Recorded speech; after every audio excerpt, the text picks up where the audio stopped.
Greetings, YouTube. Last night, my wife and I watched the 2003 supernatural thriller Underworld, starring Kate Beckinsale and Mark Speed. I think it was Mark Speed. Is it Mark Speed? Scott Speedman. Sorry, Scott Speedman. And Underworld is the story of the world of vampires and lichens, which is the term that the scriptwriters decided to use in place of the more traditional term werewolves, because werewolves is kind of trite in some ways, and it brings a lot of baggage with it. At least that's what they thought, because we listened to the commentary track last night. The commentary track was the director, the screenwriter, and one of the actors who was also one of the screenwriters, and that was Kevin Graveau. I think it's Grviou, so I think it's Graveau, but I'm not sure. And he quite possibly has the deepest voice I have ever heard of in a human being that has not been passed through some kind of computer filter. There were a couple of times when he laughed, like in the background as the other two commentators were speaking, and it didn't sound human. It was so deep, so gravelly. It sounded more like some kind of draconic growl. He would play a great dragon.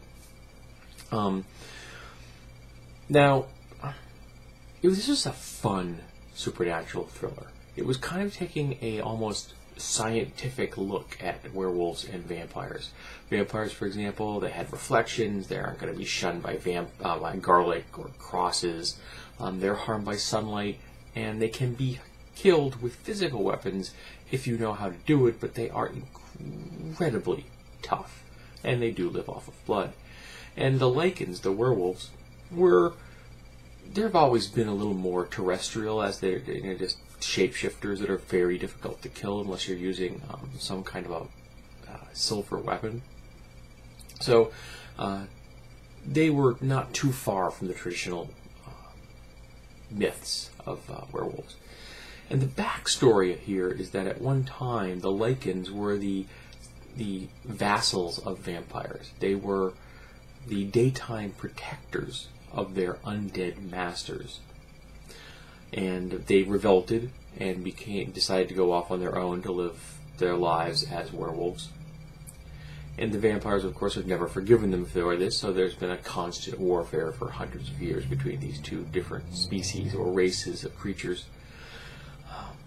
And the main character in this, Kate Beckinsale, is a fairly young upstart vampire, in the sense that she's old, but she's not as old as some of the more powerful vampires. And she is tired of the status quo. She doesn't like how the leadership in the vampire community is really handling things. And, this drives our storyline. The lichens are looking for one person who is supposed to be the one true savior of their species, and that's Speedman. And she gets drawn into their plot, becomes romantically involved with Speedman. You see where this is going. It's Romeo and Juliet. It's race relations with the vampires as the masters, the werewolves or lichens as slaves. So there's a number of things going on here. Interestingly, the director ended up in a relationship with Kate Beckinsale and eventually married her. Must be nice. It's meeting beautiful, talented women on the job.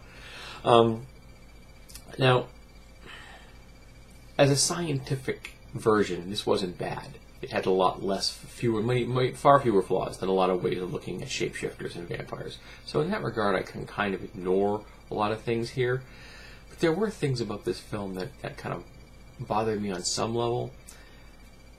There's the whole class, race conflict going on there, that was, I almost want to say trite in some ways. It's like this, it was handed to the writers in some ways. But I think there's a dynamic in this that I think a lot of people didn't pick up on. I haven't heard many comments about it. For me, the lichens are being presented as very much a Fight Club homoerotic culture. They're all male. you never see a female werewolf. And they're all about their one single mission, which is to create their savior. And once that mission is completed, they're done.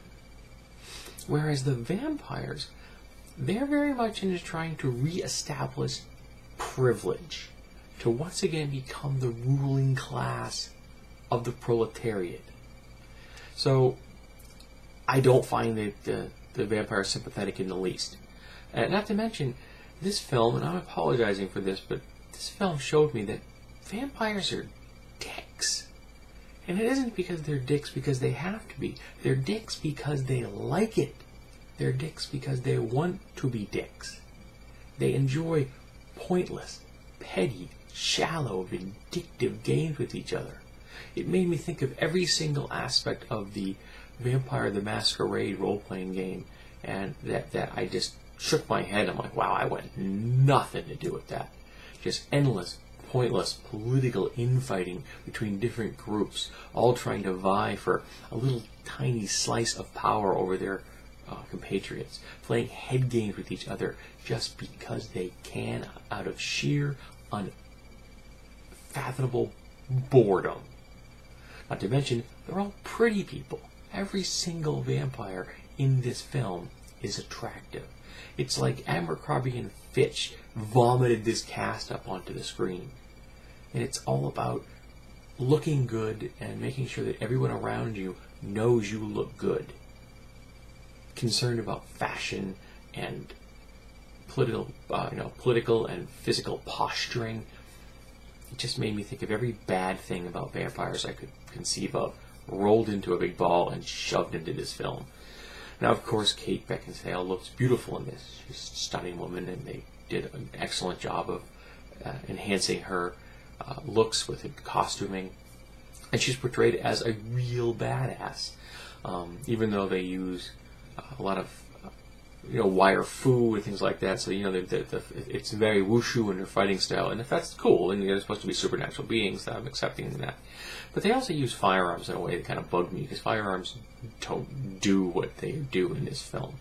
But what can you say? They do that in almost every single action film. I can't remember the last time I saw an action film that actually treated firearms in even a passingly realistic way. They even use special science fiction type firearms that fire like liquid silver rounds, or ones that fire rounds impregnated with UV light that harm vampires. But overall, it was fun. It's just that the vampires just grated on my nerves from the moment any of them that weren't the main character of Kate Beckinsale got on the screen. I just found them irritating from beginning to end.